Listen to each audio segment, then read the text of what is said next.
Yes, we are now. All right, thank you. All right, so I'll reconvene the hearing, and now you've had the photograph sent out from our committee secretary. So, Ms. Cow, I was going to give you the opportunity to ask the Sergeant some questions. Thank you. So Sergeant Martin, you've seen the photos from the applicant? Yes. And so you would accept that in those photos, the bins aren't really struggling to cope with current rubbish produced on site, is it? No, they look fine. And the photos actually present quite a contrary view to what the delegate for the MOH has presented previously in her report. Sorry, can you repeat that? The photos that you've just seen, they present quite a contrary view to what the delegate has submitted previously. Yes. Thank you. I don't have it. Is that a yes, did you say? The delegate being me? The medical officer of health, so Miss Mail. Yeah, they're quite different. Thank you. I don't have any more questions for you, Sergeant Martin. Thank you.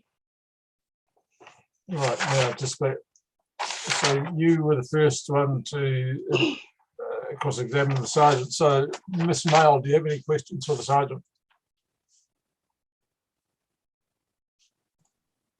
Yes, I have a couple of questions. Just in terms of advertising for the Topani Tavern, so you mentioned that that one is tucked away off the Expressway, and it was also suggested that to get to where this bottle store would be, that you have to come off the off-ramp. Is Topani Tavern advertised on the Expressway? No, it's not. Is the Waikato Service Centre advertised on the Expressway? Yeah, there is like your blue and white normal signage to say service centre, yes. Okay. And so that signage suggests that there are food stops and toilets and things like that there? Yes, it's correct. So that signage would then attract travelling motorists to turn off and go to the service centre if they need it? Yes.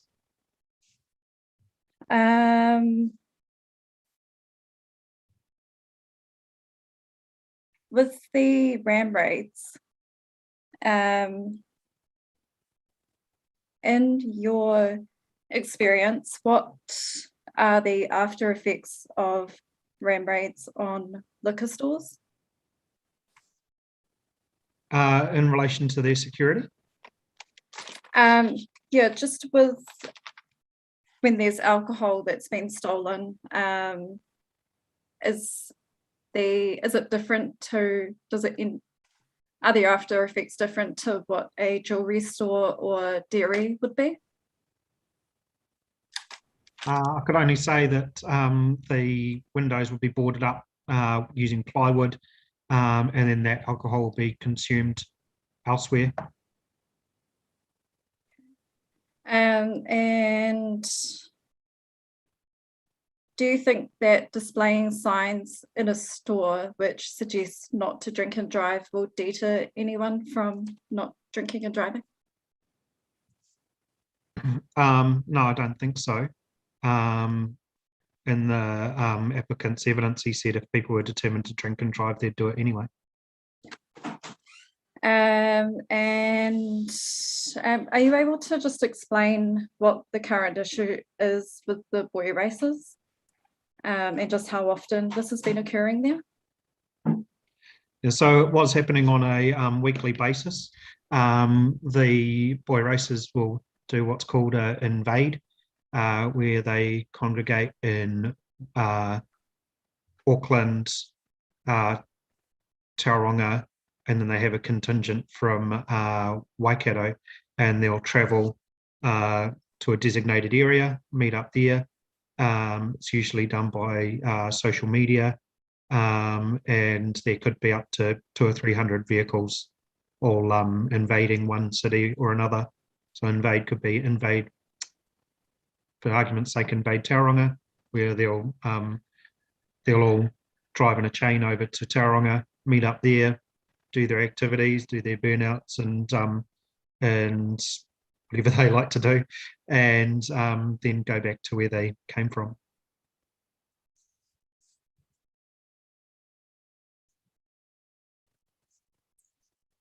Okay, I don't have anything further. Thank you. Thank you. Mr. Inspector, do you have any questions of the sergeant?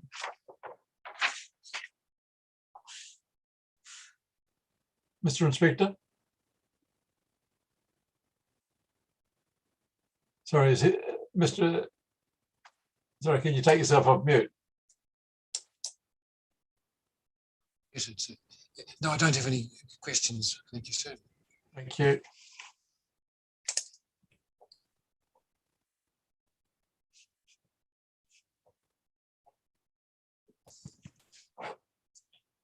All right, so that would leave Mr. Mail. So you could well be last for the day, as you asked. So are you in a position to stay with us? Oh, sorry, we've got the Dr. Cameron. The committee hasn't asked questions of Sergeant Martin, Oh, Councillor. sure. Sorry, I'm getting ahead of myself. Just hold fire, Miss Mail. Committee, go for it, Dr. Cameron.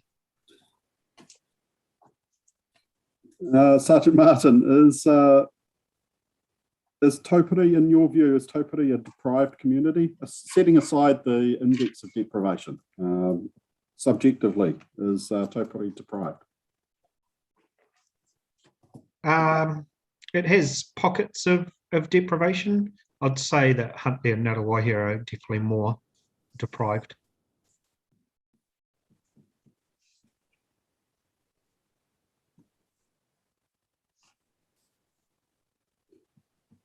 Is it a vulnerable community? Yeah, I'd class it as a vulnerable community. Is alcohol-related harm in particular, is it a concern to police in that community? There are, yeah, every town has its alcohol harm. I'd say definitely it's busier for us being police and Huntly and Ngātawahi, but we still get to go to jobs in Taupiri area, taking in other places in that area as well, Kainui, that Orini type area as well. So overall, it's got pockets of deprivation, but it's less of a worry than Ngātawahi or Huntly. Is that what Yeah, you're that's saying? correct. It's just a small sample size, so yeah, it's just that population.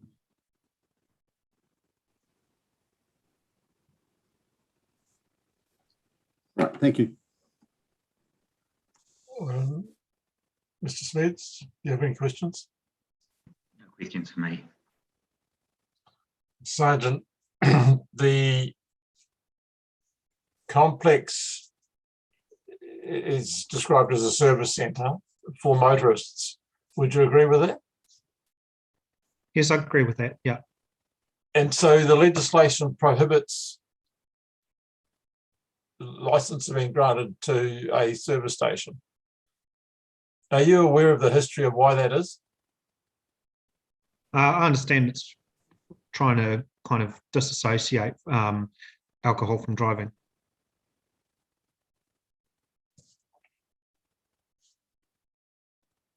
So we've heard evidence from Mr. Mann, I believe, that the proposed premises is not part of the service station.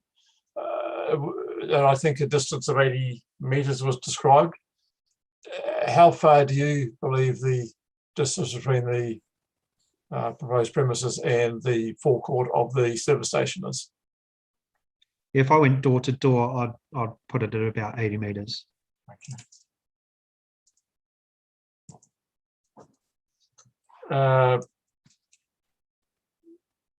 your concern has touched on alcohol and driving.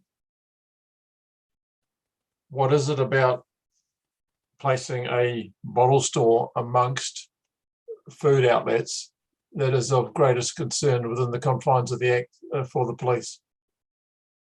For the police, it's the availability of alcohol to those who are driving. So it's tantamount to putting a mental hospital next to a train track and telling people not to do silly things.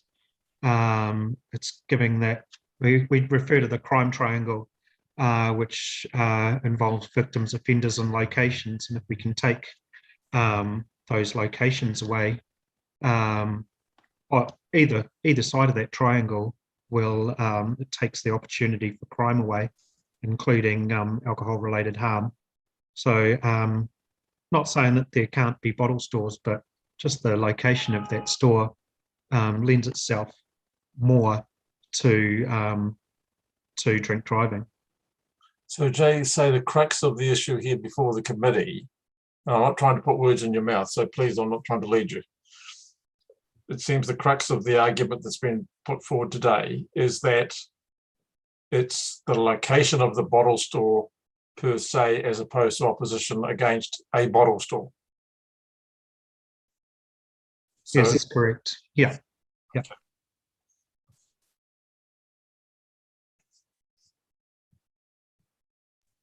And again, with that, if there was, and this is, me, I might be talking out of turn here, but if it was in fact a wine shop that was open, 8 till 4 and selling boutique wines and imported wines, then that would obviously put a different spin on it. So that leads, that we've heard comment today that this was originally applied for as a wine store. Yet we've heard no, Ms. Cow's not. So there was comment earlier about a wine store, whether that was the inspector and whether I got the wrong end of the stick. So Ms. Cow, you're... I think it was in name only. It was called the Topani Wine Store. The application was for a bottle store. It was never just for a wine shop. The trading name is just Topani Wine Shop. Topani Wine Shop is the proposed trading name. Yes. That's what I was trying to clarify. So just the trading name. So Sergeant, the trading name, the name that will be over the door, Topani Wine Shop, is that in any way misleading as to what it will be?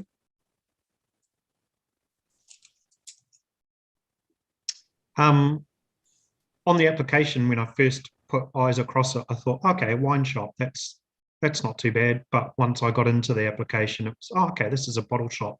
So some of that was clarified with Ms.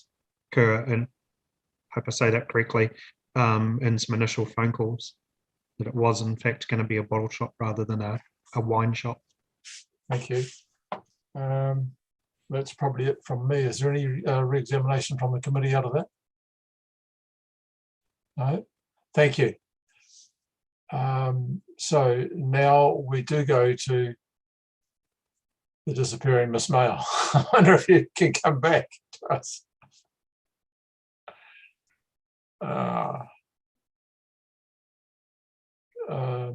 She is back. All right, so we are now over to you, Ms. Mail. So we have all the matters that were submitted by Mrs. Zaire prior to your appointment, taking over this case, and your latest brief. So we're in your hands. I'm just trying to find my way there. So in your hands. Thank you. Thank you. Okay, so the submissions that were made, can they just be taken as read? And I'll just go from my brief of evidence. Yeah, the submissions can be taken as read. Is there anyone that would oppose that? No. So we now go to your brief of evidence. Yep. I believe. Thank you. So they're dated 14 October.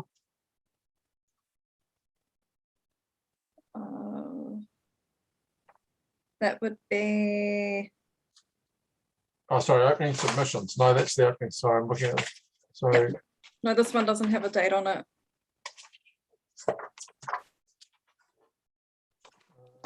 Oh, bear with me, hang on. Yeah, right, page 1 of 11. Yes. Thank you. Go for it. Okay, thank you. Okay, so my name is Ashley Lillian Mail. I am a health protection advisor with the Waikato District Health Board, and I have delegation under section 151 of the Sale and Supply of Alcohol Act 2012 to represent the Medical Officer of Health. I present the following evidence for the committee. So key demographics of Topani. So according to the 2018 census figures, the population for the Topani Lake Kainui statistical area was 2,220 with a median income of 33,600. The majority of the population for the Topani Lake Kainui statistical area is European at 76.9%, followed by Māori at 28.9%, Pacific peoples 3.4%, Asian 3.5%, and other ethnicities are 2.3%. Note here that percentages add up to more than 100% because people can identify with multiple ethnicities. The NZ Index is an area measure of socioeconomic deprivation based on census variables where 10 is the most deprived and 1 is the least deprived. The deprivation level for Topani community, which is the closest town to the proposed bottle store, is 9. Figure 1 below shows the deprivation index for Topani and the surrounding areas. Areas which are shaded in red are areas where socioeconomic deprivation is highest. The areas that are shaded in yellow are areas of low socioeconomic deprivation. The address of the bottle store provides a medium deprivation level of 5. This is due to the location of premises and surrounding environmental factors such as widespread farmland. Nearby communities, Ngaruawahia is 10 kilometres from Topani and is serviced by 6 off licences. Huntly is 9.5 kilometres from Topani and is serviced by another 6 off licences. Topani is currently serviced by 1 off licence. Additional alcohol availability in the surrounding areas is supplied by various on licences, club licences, and off licences which offer remote delivery.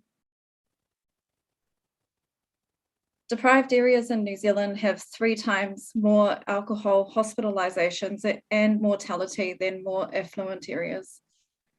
In figure 2 below, I have included alcohol-related emergency department presentations at Waikato Hospital from January 2021 to August 2021.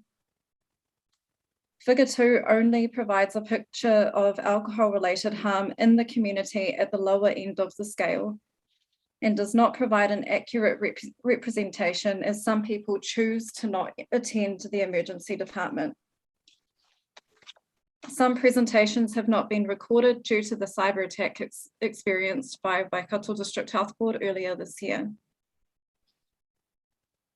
Waikato Expressway Service Centre.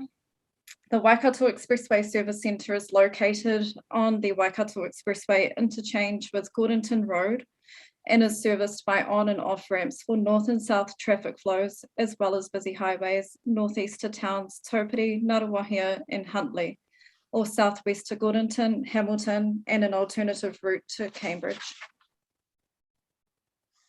The site has been built primarily for travelling families and other motorists as reflected in the resource consent. The site is located in a remote location where the main mode of transport is by vehicle, regardless of whether you are a member of nearby communities. The surrounding roads are not designed for foot traffic. A BP service station is within close proximity as well as McDonald's, Taco Bell, Subway, Kebab Express, and Robert Harris, all of which are attractive for young people and families. Images obtained on our site visit show the fast food outlets and BP close by. There is a truck driver's rest stop adjacent to the block of shops where this bottle store will be located. Long-haul truck drivers currently use the vicinity to rest overnight in the laneway behind the shops. The service centre is designed to be a rest stop for travellers to rest and to take a break from driving. The site already has litter issues.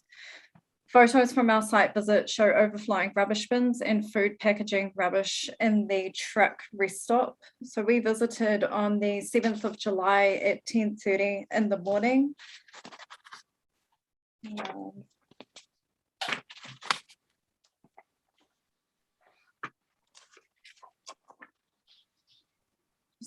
Moving forward to the alcohol related crashes.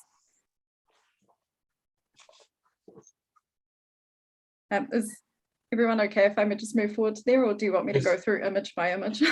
We may come back to the images, but we just Okay. Although the current law is 0 micrograms blood alcohol level limit for drivers under 18, evidence shows that young adults have a higher relative risk of crashes at all blood alcohol levels.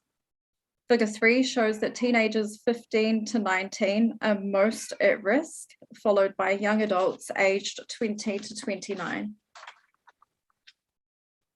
The Waikato district already has a high incidence of alcohol-related crashes. Figure 4 below shows the number of alcohol-related crashes in the Waikato district, which includes fatalities. This information has been obtained by Land and Transport New Zealand from police and then overlapped with our emergency department data. The data presented here is again at the lower end of reporting, as some motor vehicle accidents involving alcohol in the Waikato district have not ended up as emergency department presentations.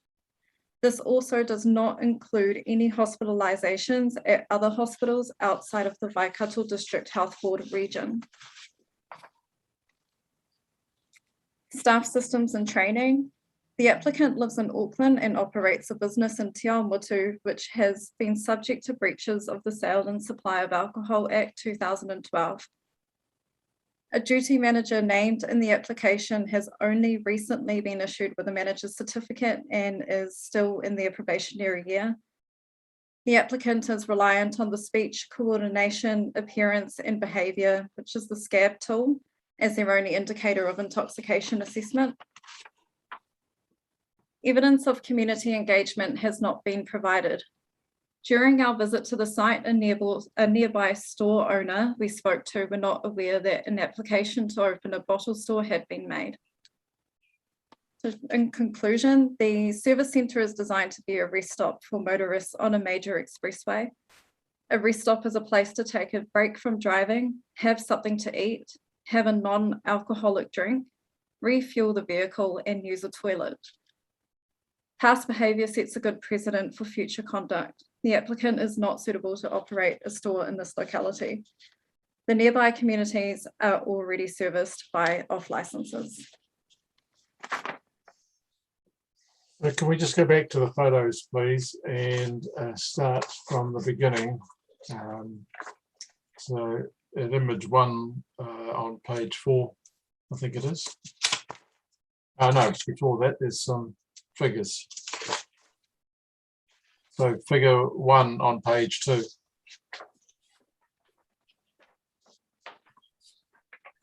So you can just speak to what those are. So these are the maps for that I have obtained from the NZ Deprivation website. It's EHINZ. And so this, it just explains what the deprivation area is. So whether there's the difference between the high and low socioeconomic deprivation, which includes income, the type of housing that they have. What else is there? There's what the median. So what is it suggesting that the location is on the cusp of 3 different levels of deprivation? Yes, there's different areas of deprivation that surround the liquor store. And the ones, so Ngaruawahia, Huntly and Huntly West were areas of high deprivation. Where the exact location of where the proposed bottle store is going is an area of low deprivation, and that's because it's located in an area that's surrounded by farmlands, and you have the expressway going through there, so there's no salaries, so to speak, to take into consideration there. Okay, thank you. Figure 2.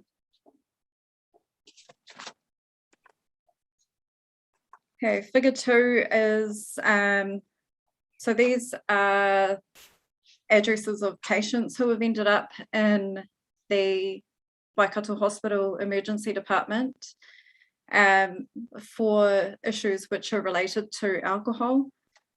It does mean that they may not have been drinking at that place at that time.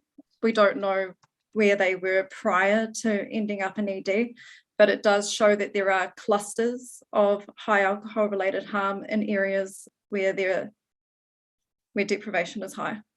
So you've got Huntly there at the north. What can you draw from this picture, but difference between people who live in, oh, sorry, that's Ngaruawahia I'm looking at. So comparatively, the Taupo only appears to have 2 or 3, is it?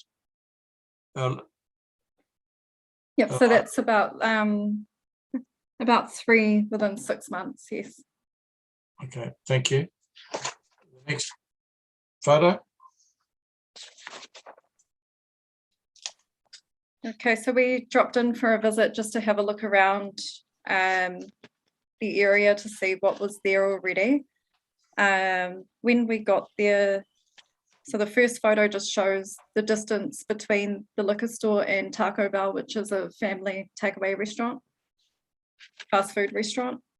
So do you actually know the distance itself? Because two-dimensional photos can be quite misleading on distance. No, we didn't take any distance, any measurements. Thank you. Image 2 was the same. So we just took a photo from standing outside the liquor store to where the McDonald's is from the liquor store, which is another family fast food restaurant.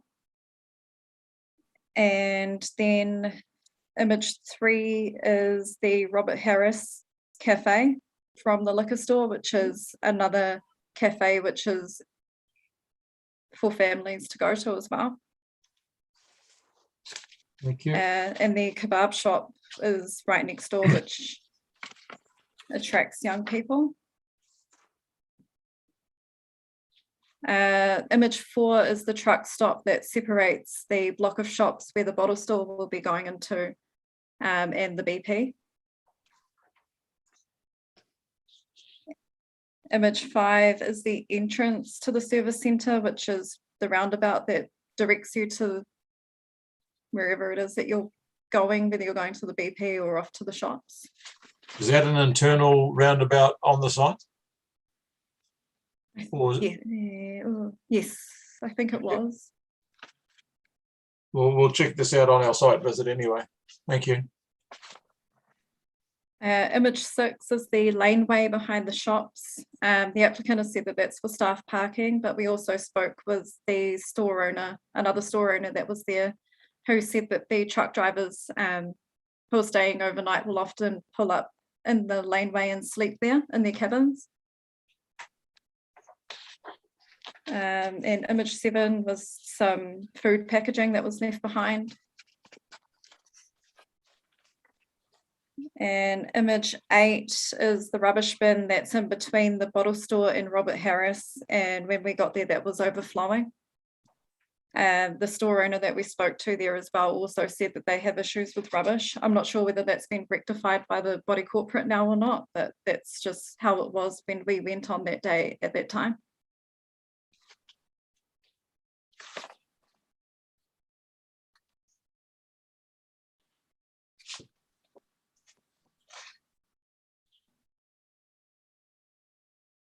Figure 3 just shows the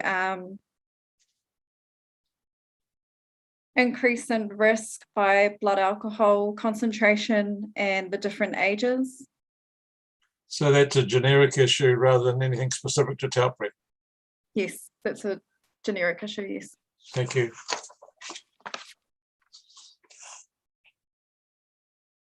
Figure 4 is, so they are vehicle accidents which have occurred between January 2012 and June 2021.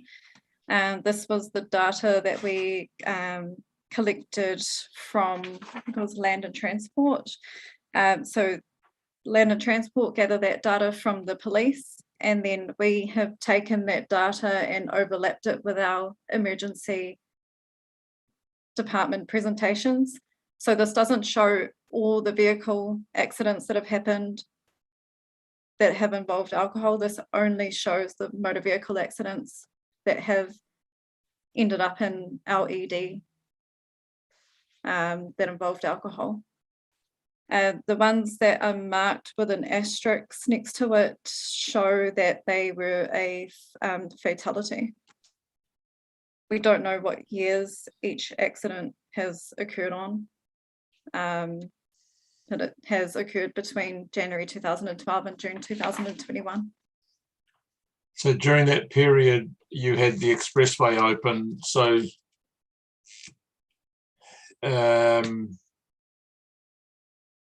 it's difficult to know which ones are pre and post Expressway. Is that correct? Yes, we haven't gone that far. Thank you. All right, so is that your evidence? Yes. Thank you. Now we'll go to Ms. Carr for cross-examination. Can I submit, Mr. Chairman, if Sergeant Martin can go before me, please?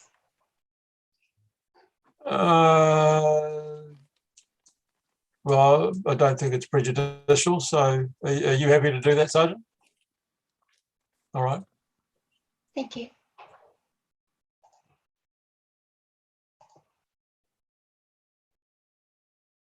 So I'd just like to direct you to your photographs that were taken. Image number, where is it? Image number 3, we can see that there's some tables outside Robert Harris. Would they be, are they permanent tables, do you know? I don't think they were, no. So are they not tables that you'd taken at the end of each night, or do they stay there overnight? I'm not too sure. Yeah, I don't know. Okay, that's good. And are there drive-throughs on any of the restaurants there? Yes, McDonald's and Taco Bell have drive-throughs. So presumably if you were driving there, it'll be very quick. You could get out and get your food very quickly and then head back on the road again. Yes.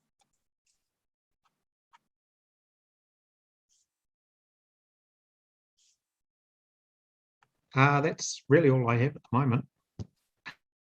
All right, thank you. Mr. Inspector, do you have any questions? Thank you. Mr. Lynch, do you have any questions? No questions. All right, Ms. Kerr, back to you very quickly. Thank you.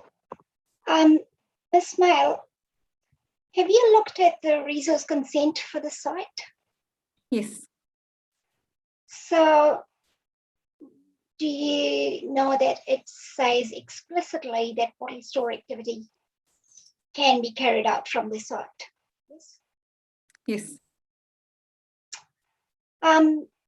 So when you say the site is primarily for travelers, when you look at the underlying resource consent, they say something different, isn't it? I can't. I'm not sure that's a fair question. Okay, I'll move on. It's fine. Have you read the inspector's report? Yes. So on page 4 of the report, the inspector says that more than 50% of the customers for the adjoining kebab takeaway is drawn from communities within 15K. Yes. Yes. So it would be reasonable to conclude that this store could also draw business from surrounding communities. Yes. Yes, it could pull from surrounding communities. Yes. And I'm sure you would be aware that there are bottle stores in Huntly, Narvahia, Hamilton, More than aware. as Yes. well as Tapari off license. Yes. And do you know that Rangieri Hotel also has an off license? Yes. So would you accept that regardless of this store being there, travelers and truck drivers can still have access to alcohol? Yes, but I think that the difference between having a tavern with an off license in Rangireru is that they don't advertise that there's alcohol for sale there, or you don't have families with small children who are going to McDonald's, going to. Okay, you just answered to Sergeant Martin that McDonald's and Taco Bell have drive-through and families can just come in, have a quick pickup for their food and drive out. Yes, so there's that option there, yes. There is that option. So the exposure to alcohol or children's exposure to alcohol is minimized with that drive-through option, isn't it? If their parents aren't stopping off to buy alcohol at the bottle store across from the drive-through, then yes, it is minimized. But if their parents are stopping off to grab a bottle to have on the road, then no, it's not minimized. But that's no different from going to the supermarket and buying alcohol from the supermarket. A supermarket. And children still being in the supermarket trolleys. Yes, but this is also a service centre that's on a main highway with families who are travelling more than likely with longer distances than a supermarket that is up the road, usually. Yeah, but we were talking about children's exposure to alcohol.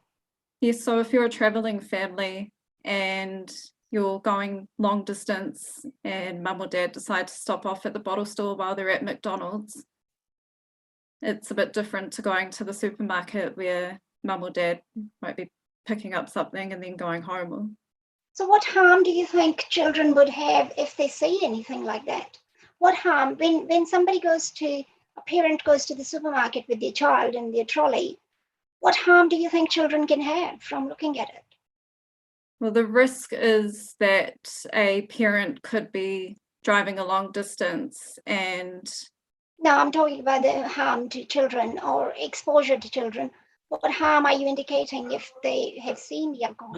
Ms. Cow, in my view, you've started on one take a few moments ago and you've gone on to another, and these are quite separate issues. So the issue that Ms. Mail, in my view, was trying to articulate was that the issue of going to a bottle store in a service centre is quite different to the exposure at a supermarket. And the fact that children were mentioned, it was in the context of driving into the McDonald's and getting food and driving off. And then she mentioned unless they stopped to purchase at in the bottle store.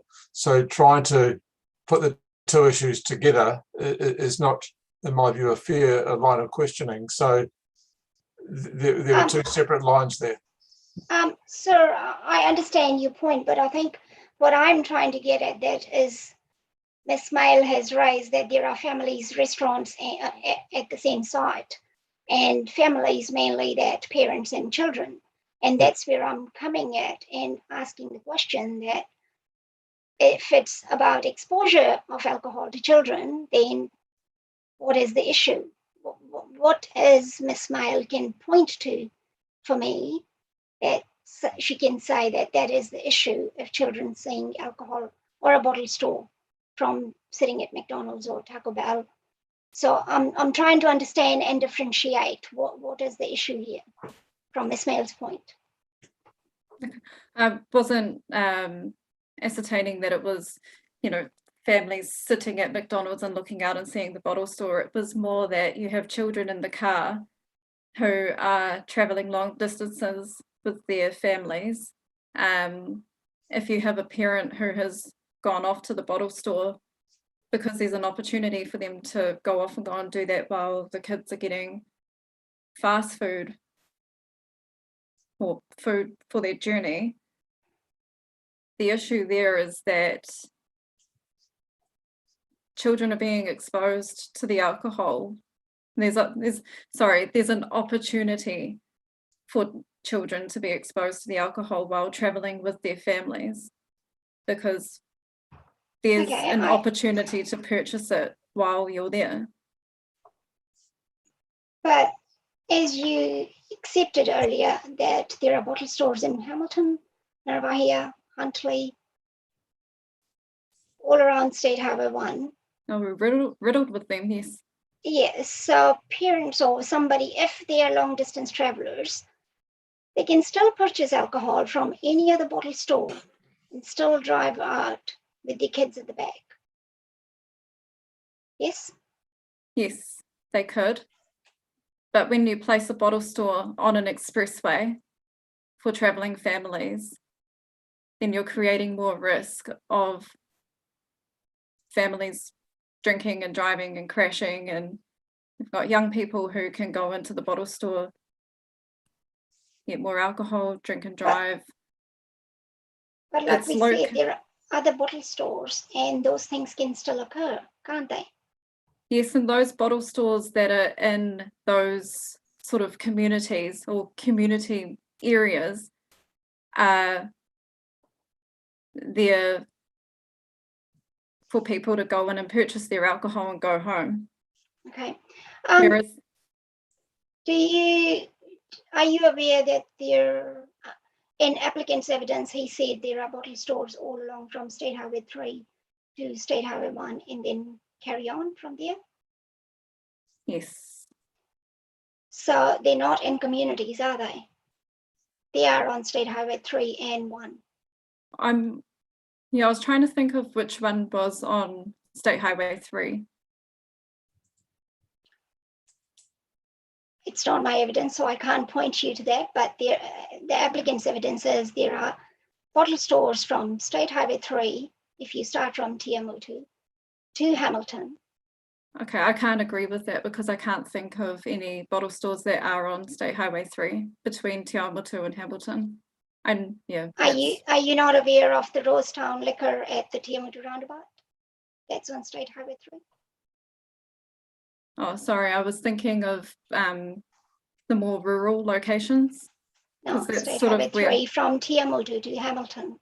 Okay, I'm just trying to think of the more rural locations that are similar to the store rather than ones that are actually in the towns. Well, this is on State Highway as per your submissions. So we're talking about I'm going to interrupt here. Ms. Kerr, I think the questioning is trying to catch out Ms. Mail. The reality is you pointed to the Rosetown store. It is within the confines, from my memory, of the Te Awamutu township. And you talk, and the evidence along State Highway 1 to 3, with 3 and 1, that's a bland statement, which wasn't challenged. And the questioning, in my view, was more along the length, and Miss Mail was looking at the rural area. Now, whether you're at cross purposes or otherwise, can you be more specific in relation to the urban and non-urban areas, because it's the generalisation that they're all along, in my view, is misleading to this committee. So can we just clarify where these bottle stores are so that we can have clarity, please? Well, with respect, sir, I'm following from TMO to sort of State Highway 3 roundabout, the main big roundabout when we drive from Hamilton to TMO2. So starting from that, coming back to Hamilton, there is bottle store on that roundabout. There's bottle store in Glenview. There's bottle store in Harper Road. So they are all along that State Highway 1. And Yes, that is the statement we... Sorry, I'm just going to stop you there. That is quite correct, what you're saying. And if you put that to Ms. Mail, I will allow the question, that naming those, but I would also add the caveat that they are all in urban areas. So can we actually have clarity as to where, because we're talking about this location of this application is in the middle of nowhere on an expressway in what was previously a paddock. We're now talking about I'll put it as locations then. So, Ms. Mail, you've accepted that there is Rosetown Liquor in TMO2 on the roundabout. I believe so, yes. There is, I don't know the bottle store trading name, but there is a bottle store in Earledge Avenue, Glenview. Yes. It's still following the State Highway. There is Black Bull Liquor on Harper Road roundabout, Melville. Yes. Which is right opposite Gull service station. Yes. There is another Black Bull Liquor on Greenwood Road. Ms. Cow, can I just interrupt again, please? What is the point of this questioning? Because you're identifying outlets that are in urban areas. This is not an urban area that we're talking about. So what is the point of your question, please? The point of the question, sir, is that that there are bottle stores on State Highway 1. That's the point we're trying to make, that this is not just going to become one destination store on State Highway 1. There are several other bottle stores. If somebody's coming from south up to north, or long distance travelers or holiday makers, they still have access to all those bottle stores on State Highway 1. Right, now That's the point we're trying to make. All right, now that that's clear, carry on. Thank you. So there is a bottle store in Kaikatia Drive, Greenwood. It's called Greenwood Liquor or something. There's a few down there. Yes. Yeah, and then if we follow through, there are bottle stores in Tarapa Road, Tarapa Strait. If you go that way. There. Yes. Yep.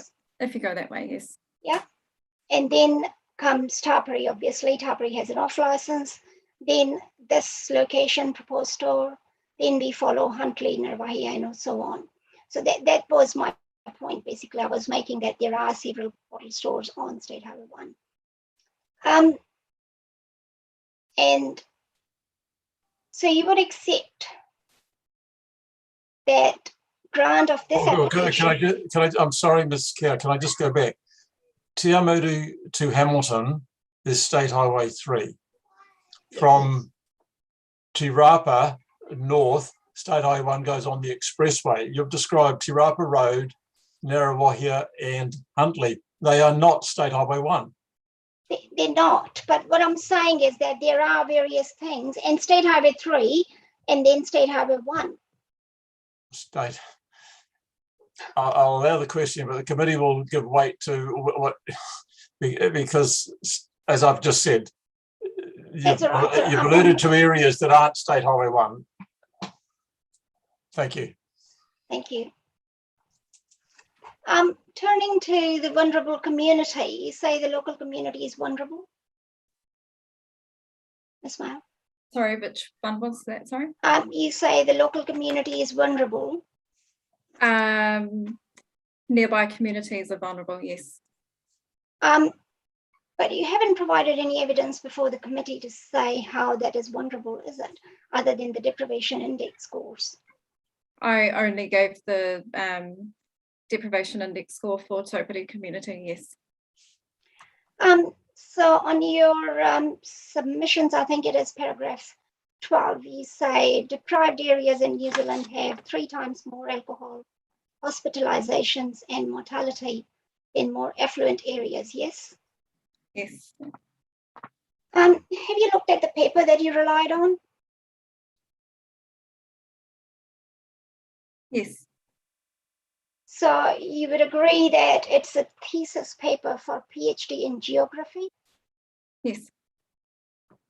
and the paper refers to and relies on various international research papers and studies. Yes. So there is nothing specific that paper talks about Topani, is there? No, but the evidence that I have provided in my maps does. No, I'm just talking about that paper. So can you please just answer that question? Yes.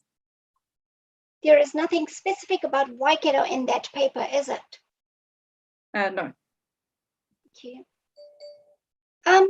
Regarding ED presentations, Yes. so you say that that is not an accurate representation. No, it's not. It gives a lower scale. And it doesn't show the data or the graph, the summary graph that you have provided. It doesn't show where they drank, right? It They had doesn't. their alcohol. No. So it could be restaurant, party at a friend's, or at home, right? Yes. It could also be that they drank out of town, like they went out of town and had party and had alcohol. Yes. But when they come to ED, they provide that as their home address, Yes. just because they're living there. Yes. So having this premises in no way contributes that there would be more incidents around that area, given you've just accepted that that is just because that's their home address and they could be drinking anywhere else. No, because if people went to this premises to purchase alcohol and they were to end up in ED somewhere, then that would be recorded at their home address. So we wouldn't have. So let her finish. Let her finish. We wouldn't have evidence to say that alcohol was purchased from that liquor store unless we had went right into an investigation and obtained receipts or anything, something like that, if we had to. So this store, whether it contributes or doesn't contribute, you can't really assess that because people can still go and drink somewhere and then still end up in ED. So that's the crux of it, isn't it? They can still drink anywhere. Opening a liquor store is always going to provide another opportunity for someone else to end up in ED from alcohol-related harm.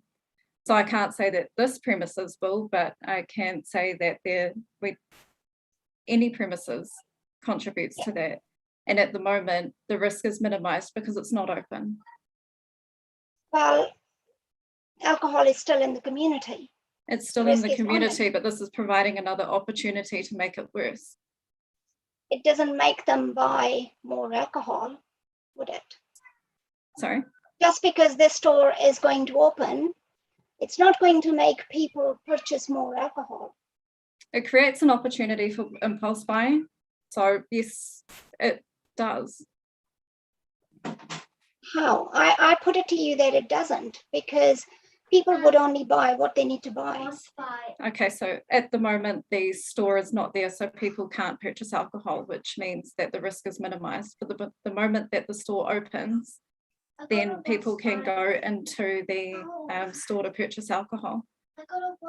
Well, the evidence that we have heard all day today is that. Sorry, so Sorry, can we just take? Did I hear a child's got a wasp bite? Yes, sorry. So, well, look, I think we'll just give you a couple of minutes to deal with that. Okay, thank you. All right, we'll just adjourn for a moment. Sorry, Ms. Kerber, I think a child needs to be attended to. Can the committee just pop into the breakout room for a moment, please?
The committee's just gone to the breakout room, Ashley, just FYI.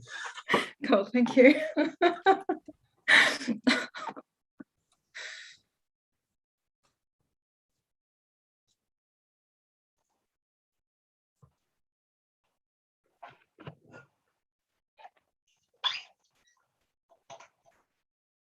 Hopefully we'll finish it today, I guess.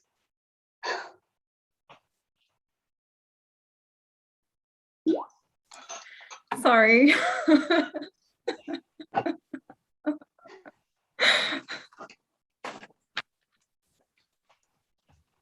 I've got mine sitting downstairs playing games.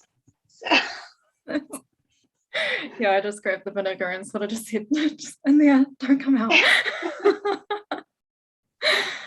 Oh no, trying to do all this in contact tracing and kids has been interesting, that's for sure.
I trust everything as well, Ms. Male.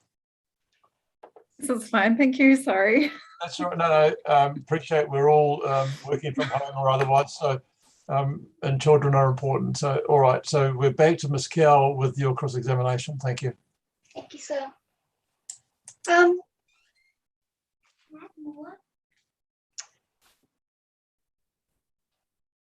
Sorry, I'm just looking through my questions. How many times, Miss Mail, did you visit the site? We just went out there once. Okay. You took a photo of a single bin that was overflowing on the day you visited. Yes. But then you allege the site has litter issues and overflowing rubbish bins. There's one bin, correct? Yes, so that was just taken from the store owner that we spoke to, who said that they had had litter issues, and it was, so there was the bin and the rubbish out the back. But that store owner is not giving evidence yet before the committee today. No. You've seen the photos provided by the applicant? Yes. And so do you see any rubbish bins overflowing? No, so if their body corporate has rectified that issue since our visit, then that's good to hear.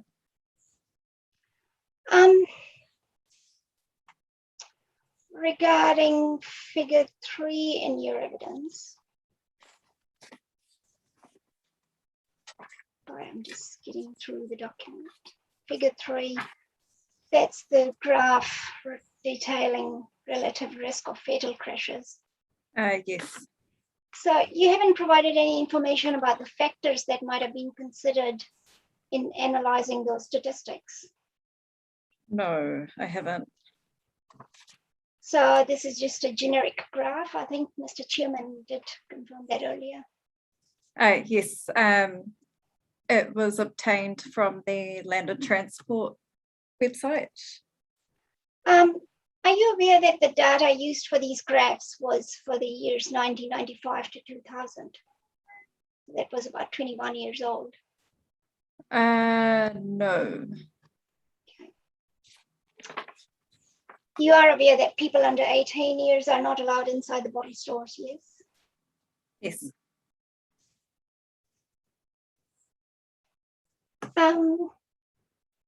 You haven't provided any information that you're relying on to say that Waikato district has a high incidence of alcohol-related crashes, have you?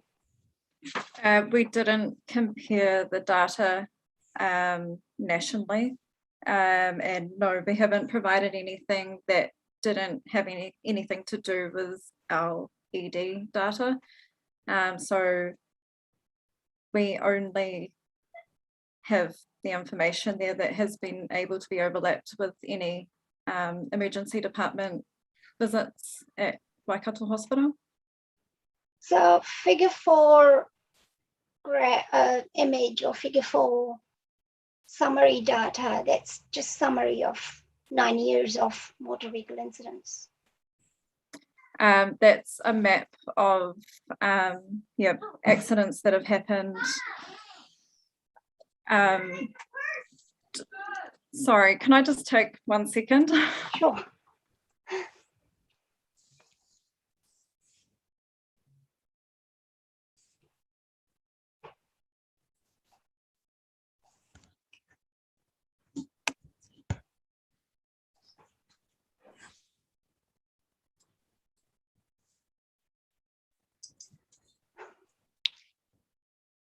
Okay, sorry.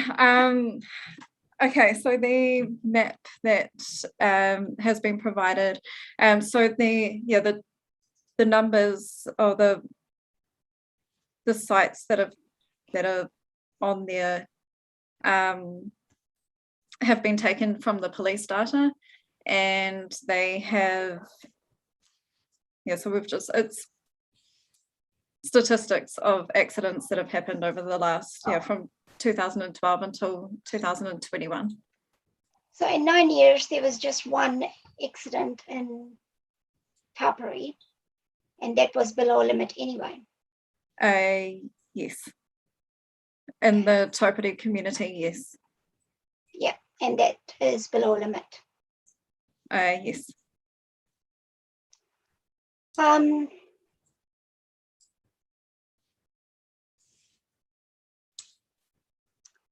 Okay, just coming to staff systems and training matter. Yes. As part of your inquiries, did you contact Mr. Mann?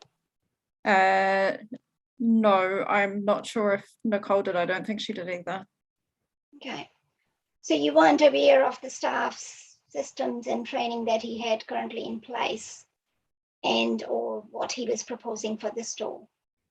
We could only go by what he put in the application, which is what we do with most off licenses, is look at what's in the application. Okay. So you've heard from Mr. Mann today? Yes. Does that satisfy your concerns about staff? That he says he will have 2 full-time and 1 part-time, 2 additional duty managers anyway, dedicated to this premises.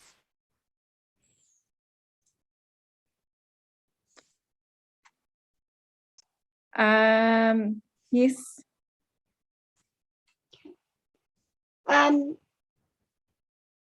So you've seen all the exhibits Mr. Mann provided with his evidence today? Yes. So he's not just relying on SCAB tool, is he? He's got an alcohol management plan, he's got staff training plan in place.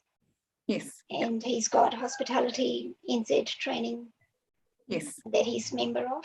So he's not just relying on SCAB, is he? No, so that's with the application that was put forward, it was only there wasn't much details into training, but that has since been brought to light. So that's I'm satisfied with the training systems that he has in place. Okay. Have you read the alcohol management plan? No. Okay.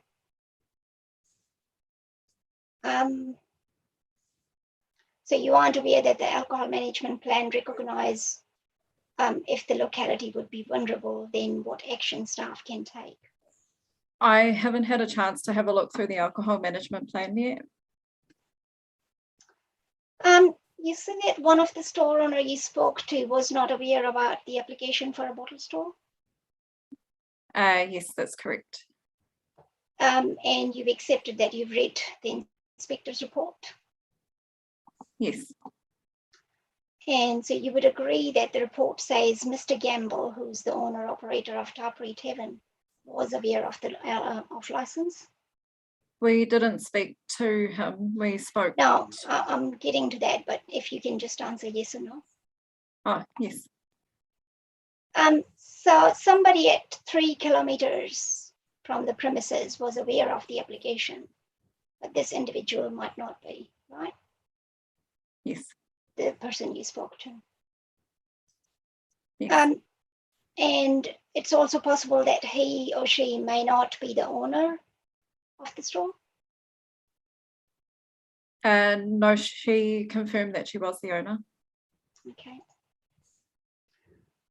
In terms of notifying the application, you understand the process that's set out in the legislation, right? The public notices that need to be advertised, yes. How the application needs to be notified, yes? Yeah. So the application gets notified in a newspaper or website, Yes. and that is to let the community know that somebody has applied for a license Yes. at a proposed location, yes? Yes. Then the site or the proposed location or premises also displays a site notice for people to see and notify that this is what they're intending to do at this location. Correct? Yes. Yeah. And then people can make objections if they have concerns about any particular license application. Yes. Yes. Would you agree then that applicant can't actually go door knocking in a locality or community telling he has applied for this license Sorry, can you, at a location? sorry, can you repeat the question? So would you accept that applicant or an applicant can't go door knocking into the community telling people he or she has applied for a license? It's a question from Ms. Knight. So I'm just wondering though whether it's a legitimate question. well, I think I can give you some context, sir. The concern Ms. Smale has raised that the applicant hasn't informed the community or engaged with the community and this and that. So what I'm saying is that under the law or under the Act, the requirements are those steps to notify an application to the community. And what I'm putting to Ms. Smale is that the applicant can't go door knocking, telling each and every individual of a locality that I have applied for an off-license application. So that's the point I'm making. I think well, I'm going to rule on this insofar as there's nothing in the legislation that stops an applicant going door knocking. And the applicant could have gone and door knocked just like they do in the RMA. But there's specific provisions in the RMA about neighbouring consents, etc. But there's nothing in this legislation that stops anyone going door knocking and saying, hey, I'm doing this or proposing to do this. What I think the question you're trying to ask is, well, there is certain notifications that are set out in the Act of which it appears prima facie that Mr. Mann has complied with. But to request or to ask the question is, or put a statement that the applicant can't go door knocking, that's contrary to that is not contrary to legislation because the legislation is silent on it. So I'm not sure that's a fair question. So with respect, that there is no guidance on legislation though, so they can or can't do it. It's not set that they have to do it or they must do it. What I'm setting out is that that applicant is required to notify the application, then required to put the site notice, then required to do that.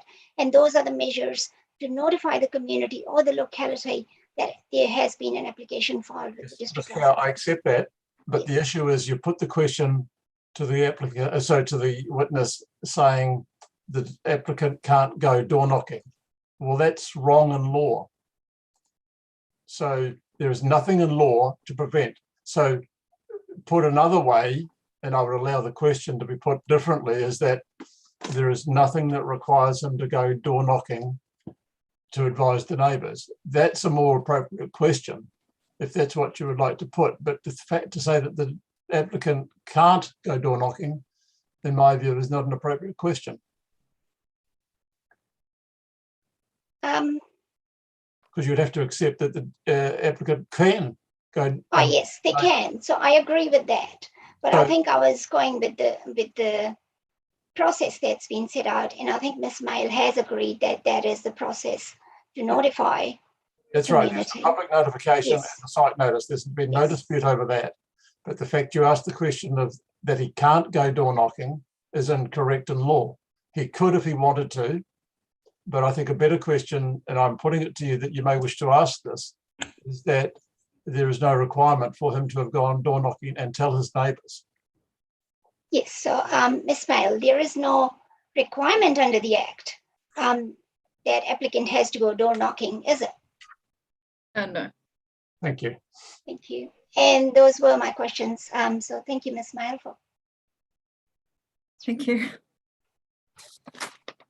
Sorry to labour that point, Ms. Carr, but it's just, I like to be correct. That's all right. So thank you. And treat the witnesses fairly. All right. So now we turn to the committee for questions, and then at the end of that, we'll wrap up. And we will be back tomorrow morning for summations. But first of all, Dr. Cameron. Right, Ms. Mail,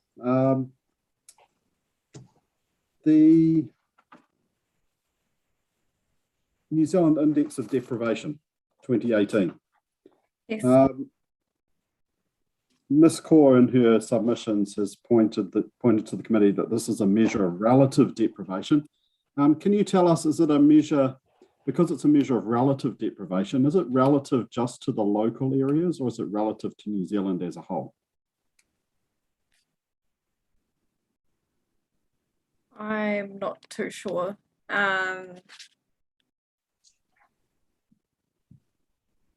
If you put, I guess there's two ways of looking at it. The statistics that are compared as New Zealand as a whole. The statistics that are gathered are from the statistical areas. So the comparisons are across New Zealand as a whole. So when you say that Topani is relatively deprived, that's deprived relative to New Zealand as a whole. Yes. Thank you. Can I just take you back to figure 2? And Mr. Kaur has already asked some of my questions, but I'm going to ask them again. So in figure 2, this is emergency department presentations that have been coded to the presentee's home address. Is that correct? Yes, that's correct. Okay, so this doesn't tell us where people were drinking. No. Is that correct? And it doesn't tell us where they purchased the alcohol? No.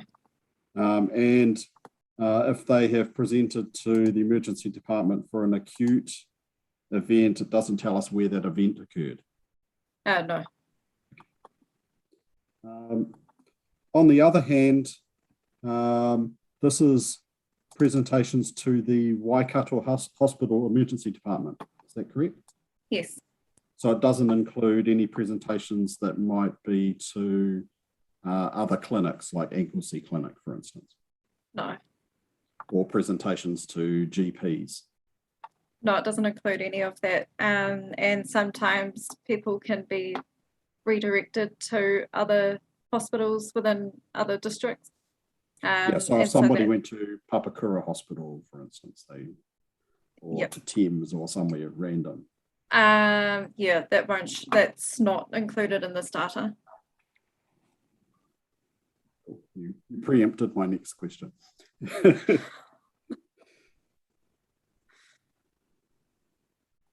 Can we go to figure 3? Because I must admit, I don't understand figure 3 at all. So I'm going to need you to explain this one to me. What's on the y-axis of figure 3? Because it says increase in risk. And then the numbers go from 0 to 1,000. So are we to interpret that as being 1,000 is 1,000 times higher risk? That's how I've interpreted it as well. Okay. Yeah.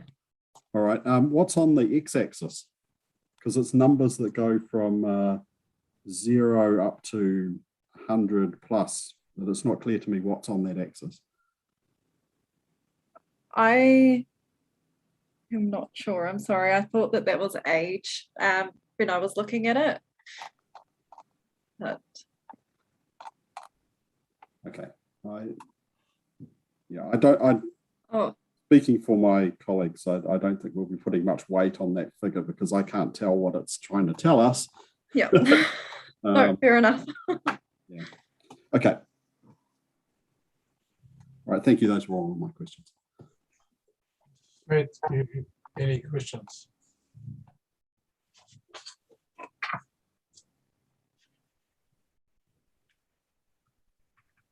Ms. Mail, I'd just like to come back to the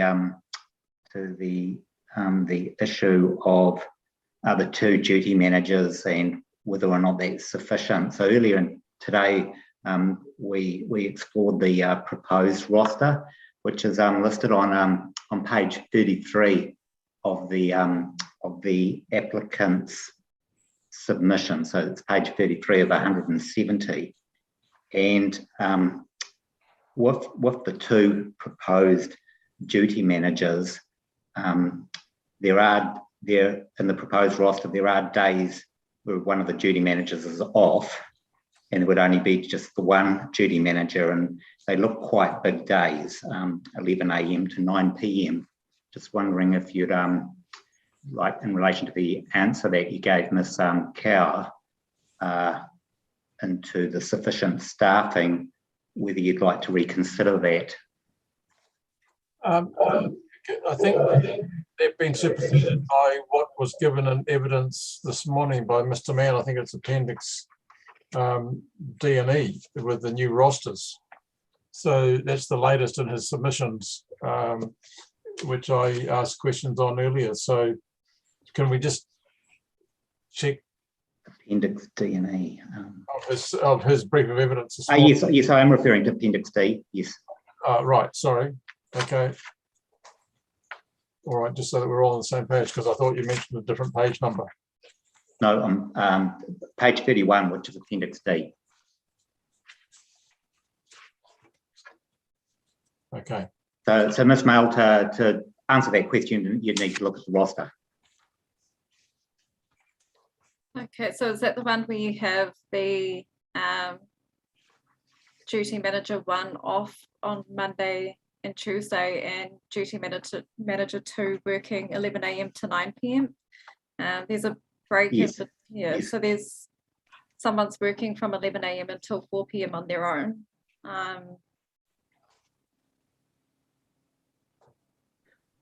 Well, on the proposed roster, I've got sort of someone off on duty manager 1 off on the Monday, and duty manager 2 working from 11 a.m. to 9 p.m. on the Monday. Does the figure you're looking at agree with that?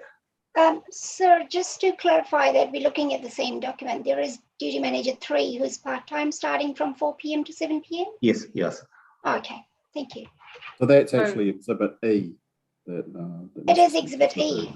Yes. Well, that's where I was getting confused. Thank you. Oh. Yeah. It is Exhibit E for the proposed premises. Yes, that's the roster. So we've got proposed roster as opposed to roster. Yes, that's what I'm reading from. Yes. Yes, He's a barrister. Looking at these times that the duty managers are rostered on for, that's in breach of the Employment Act, because you've got someone starting at 11 o'clock and then the next person doesn't come on until 4 o'clock. So you have 5 hours there without a break, unless you close the store. But we can't guarantee that that would actually happen. On a Saturday, you have 11 a.m. and 5 p.m. where you have one person on. So that's 6 hours. And during that time, they're entitled to a half an hour break and a 15-minute break. And we can't guarantee that the store would be closed for that to happen. So looking at this roster, it's not sufficient. Yeah. okay, thank you. So just on that point, Ms. Cow, I raised this issue this morning and pointed out that, in my view, it wasn't a good roster and that the 2 + 1 part-time didn't meet the criteria, as I understood it, for health and safety legislation and the like, and invited you to come back. So I can clarify a little bit now before we get moving. I haven't asked any further questions, but well, clarify. Just on this point. Yes, all Thank right. you, if I may, please. So in the footnotes, if you say that the required rest and meal breaks will be taken in accordance with their shift duration. And the other thing that I think Mr. Mann, I think he had it in his evidence that he will be at the store as well. So these duty managers are in addition to him and his wife. That wasn't part of his evidence that I recall. It is in the starting, pretty sure. But so those are the matters we can either clarify in the reply, but these duty managers are in addition to him and his wife. And the breaks will be taken and according to whoever's working, whatever duration of the shift, and according to their IEAs. Look, greatest respect, you're going to have to address this in more detail Yes. tomorrow morning, because Yes.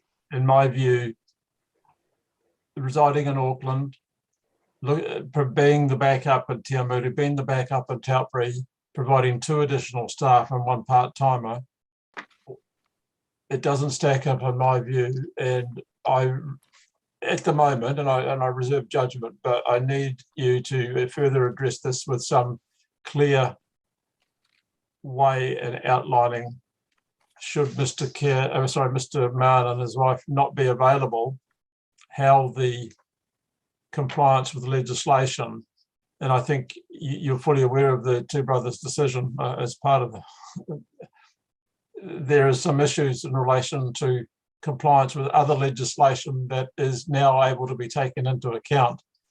And I'm just trying to give you the opportunity to ensure that the compliance with these breaks in employment, etc., can give the committee a relative sense of compliance. So without going into it now, I would certainly want to hear more in the morning, please. Yes, sir. That's Thank fine. you. So that's now it's for me to ask if I've got any questions, and now I've got to go back to where I was just a minute. So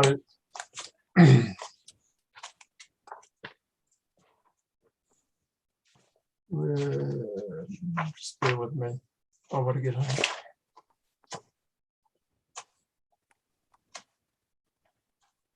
So, Ms. Mel, you've heard the evidence, and you're the last of evidence.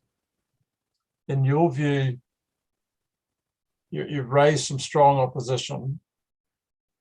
In your view, and I've raised this earlier in the day, the object of the act that the, okay, I'll just grab it.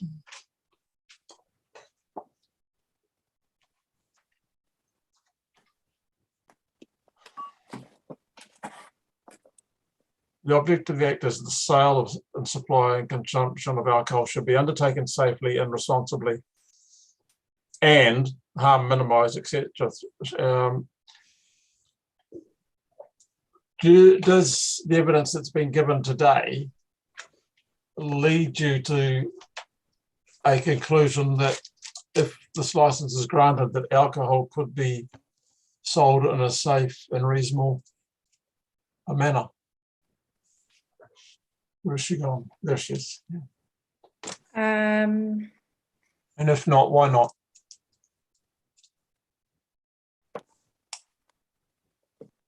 No, and it comes down to the locality of the store.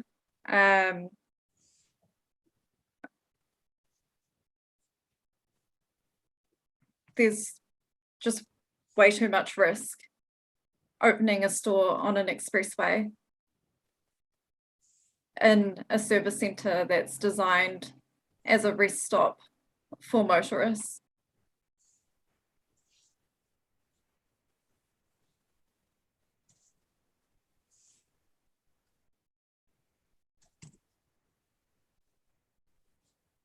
That's it.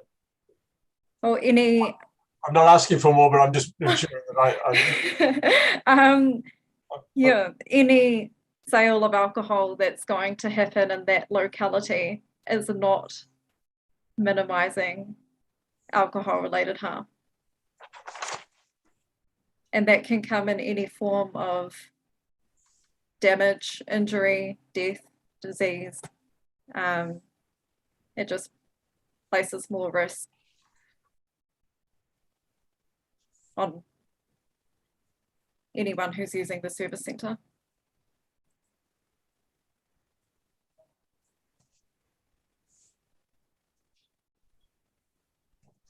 All right, thank you. Is there any procedural matters that anyone wants to raise before I conclude the day? No. All right, so tomorrow morning we will kick off with some, invite you to provide verbal submissions. If you have copies of them, can you email them through to Mrs. Cunningham prior to the event so that we can actually have the written record? And we will kick off with the reporting agencies first and Ms. Cow for the applicant last. And that will start at 10 a.m. tomorrow morning. Is there any clarification required on that? No. All right, then well, I'll adjourn the hearing till 10 a.m. Tomorrow morning. And if I can just ask the committee to go into the breakout room as we conclude. So for all others, we'll see you again, and thank you for your participation, and see you tomorrow morning at 10. Perhaps can we put Mrs. Cunningham in the breakout room with us, and yourself, please, Mr. Democracy. Okay. Thank you.